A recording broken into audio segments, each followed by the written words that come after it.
Watch this out. Kapatid! Meron kayong Bible verse? Ako. Meron ka? Nagbabasa ka ng Bible? Sige. Bigyan mo ko ng Bible mo, Bible memory verse mo, kapatid.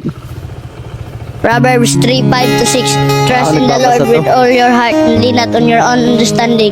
In all your ways submit to Him and He will make your path straight.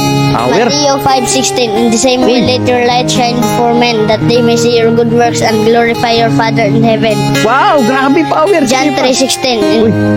John 3:16. For God so loved the world that He gave His only begotten Son, that whoever believes in Him should not perish but eternal life. Last one, sige.